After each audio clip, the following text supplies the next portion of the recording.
Salve, salve, meu aluno querido, seja bem-vindo a mais uma aula aqui no meu canal, o canal do professor Pablo Jamilk. Você que já conhece a sistemática do meu canal sabe que uma vez por semana eu coloco aqui um conteúdo especial para você sobre língua portuguesa, sobre interpretação de textos, literatura, redação oficial, filosofia e tudo mais que esteja no nosso espectro de análise aqui.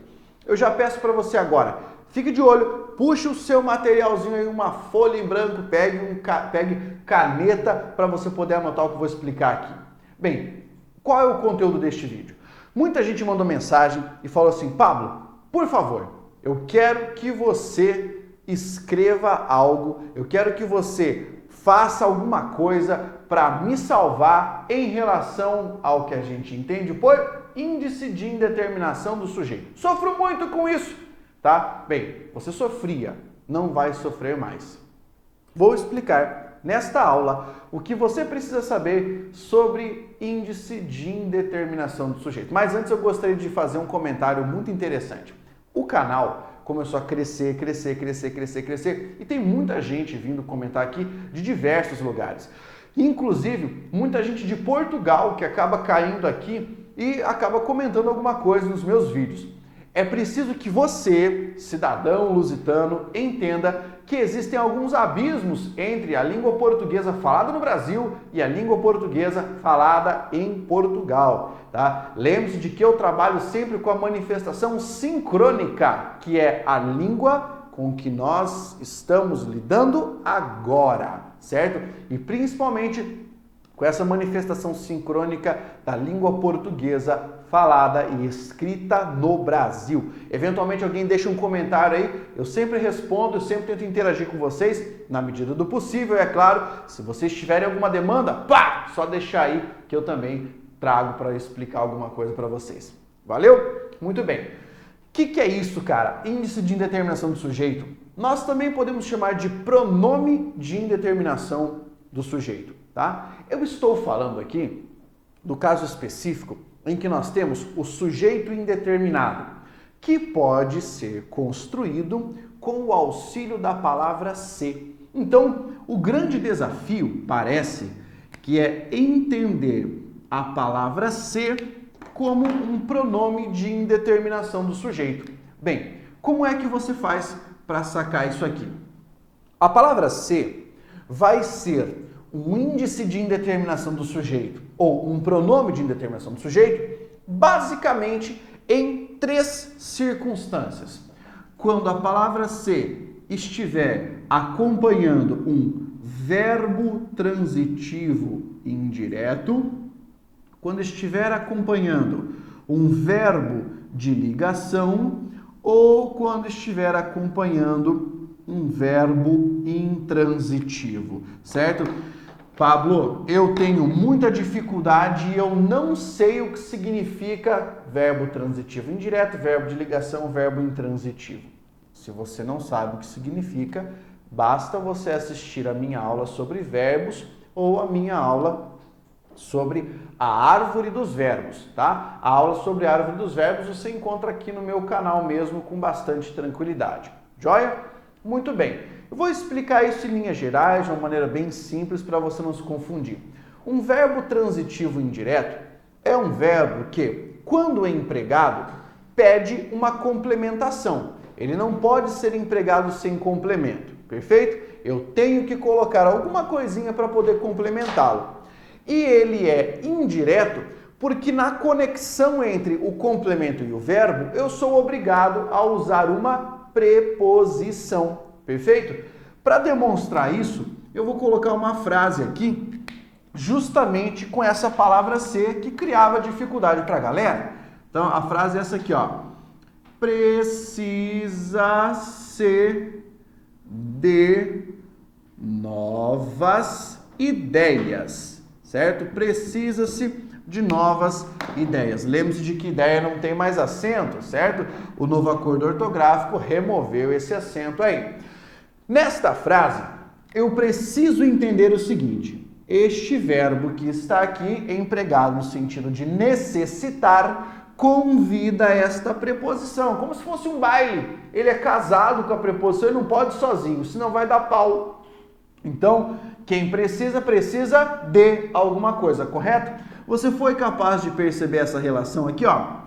Precisa-se de novas ideias. Você viu aqui a preposição proveniente deste verbo, que exige um complemento introduzido por preposição. É o que a gente chama de verbo transitivo indireto, certo? Cara, se você foi capaz de perceber isso, vai ficar fácil. Esta palavra se, que aqui está, vai desempenhar o papel de pronome de indeterminação do sujeito ou índice de indeterminação do sujeito. Ou seja, eu vou empregar este pronome aqui, sujeito, essa criatura, esse ente, tá? Essa palavra, para dizer que eu não consigo determinar quem precisa de novas ideias. Você vai falar assim, ah, mas alguém precisa. Isso é fato. Isso não é um sujeito inexistente. Existe aqui ou acolá alguém que precisa de novas ideias, mas eu não posso, por esta frase, determinar quem seja. Então, nós dizemos que esta palavra ser é um índice de indeterminação de sujeito ou um pronome de indeterminação de sujeito, certo? E nós empregamos esse elemento para deixar o sujeito indeterminado. Qual é a grande sacada, certo? E muita gente se perde aqui. O cara quer colocar isso no plural, mas não pode. Por quê? Porque quando nós tivermos um sujeito indeterminado, certo? Construído aqui com o índice de indeterminação do sujeito, é regra de concordância manter o verbo no singular. Se você não entendeu isso, eu vou dizer de maneira mais clara. Você não pode escrever precisam-se de novas ideias. Não importa que isso esteja no plural. Não importa. Esse termo de novas ideias é o objeto indireto. Verbo não concorda com o objeto, certo? Verbo não concorda com o objeto. Tem que ficar no singular, ok? Primeiro caso. Segundo caso. Se eu pegar a palavra ser e colocar ali ao lado de um verbo de ligação, certo? Verbo de ligação, um verbo relacional. Aquele que dá a ideia de estado ou de mudança de estado, certo? Vamos colocar um exemplo aqui para você poder acompanhar comigo. Eu vou colocar o verbo parecer, que é um verbo de ligação. Olha só. Não se parece feliz naquele... Não se parece feliz naquele lugar. Beleza? Muito bem. Se você está curtindo a aula aí, ó, vou te falar na moral. Dá um pause aí. Dá um pause e deixa um comentário. Fala, tô curtindo, escreva, tô curtindo! Com um monte de oi, escreva aí e coloca o comentário, certo? Porque isso aí me ajuda, cara. Eu tenho um feedback que é muito importante para mim. Olha só, na frase, não se parece feliz naquele lugar, o verbo que nós temos é o verbo parecer, que é um verbo de ligação. Tá bom, Pablo, mas o pronome não tem que estar ligado assim, ó, pelo hífen? Velho, só se estiver depois do verbo, aqui ele está antes, ó, não se parece. Ô Pablo, mas e se eu escrevesse assim, ó, não parece ser? Aí ficaria errado, meu velho, porque entra a matéria de colocação pronominal, que diz que uma palavra negativa puxa para antes do verbo o pronome oblíquo átero, certo? Lembra, eu tenho o pronome ser ao lado de um verbo de ligação. Eu vou te fazer uma pergunta. Quem é que não parece feliz naquele lugar? Quem é que não parece feliz naquele lugar? Dá para saber? Não dá. Você viu que rolou até a sonoplastia aqui, ó.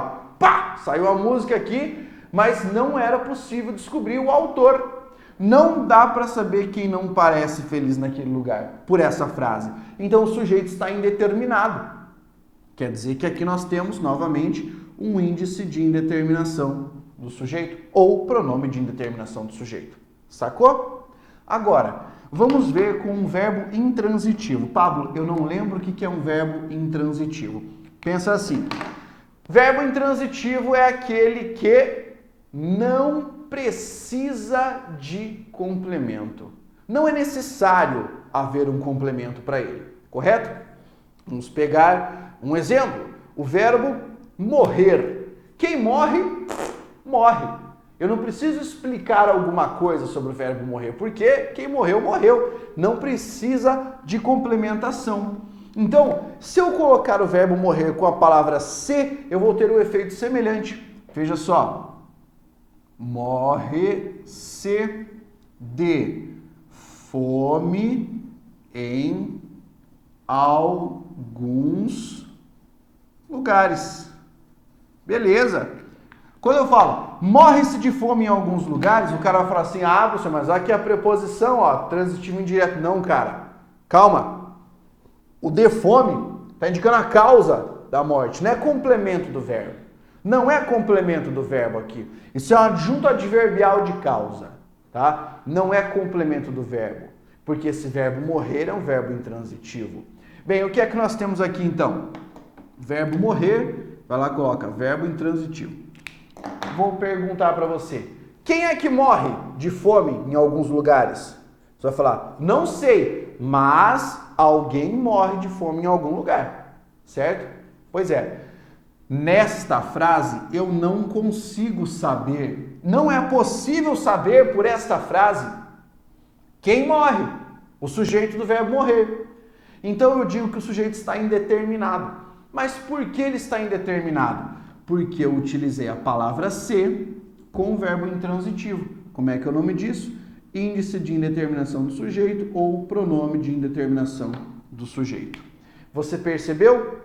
Nesses três casos, o verbo fica no singular. Anote isso porque é regra. O verbo obrigatoriamente fica no singular. Pablo, então, quando é que eu vou ter um índice de indeterminação do sujeito? Quando nós tivermos a palavra ser, preste muita atenção, quando nós tivermos a palavra ser associada a um verbo transitivo indireto, a um verbo de ligação ou a um verbo intransitivo. Entenda, isso é uma construção que você estuda lá na matéria de análise sintática, certo? Com essa explicação aqui, pontual e direta, fica muito mais fácil, certo? Fica muito mais fácil entender como é que você constrói o sujeito indeterminado aqui. Lembre-se de que eu estou trabalhando aqui com os casos da palavra ser, com o índice de determinação do sujeito. Perfeito? Se você curtiu, faz o seguinte. Primeiramente, deixa aquele like maroto aqui, aquele like violento. Depois, faça a inscrição no canal. É só você clicar ali, porra. Não vai dar trabalho. Clica ali, faça a inscrição no canal, certo? E ative as notificações para você receber as aulas sempre que eu publicar alguma coisa. Além disso, tem um botãozinho aí embaixo escrito assim, compartilhar. Clica aí e compartilhe naquela rede social que você tem que parece um vulcão assim entrando em erupção. Que bomba, cara! Por quê? Porque quanto mais você compartilhar esse tipo de ideia, mais eu vou conseguir ajudar a galera. Beleza? Muito obrigado por ter assistido essa aula. Deixa um comentário aí também pedindo o que mais você gostaria de que eu trouxesse aqui no canal para você aprender. Sugira um tópico, sugira um assunto para o vídeo e até a próxima. Força, guerreiro!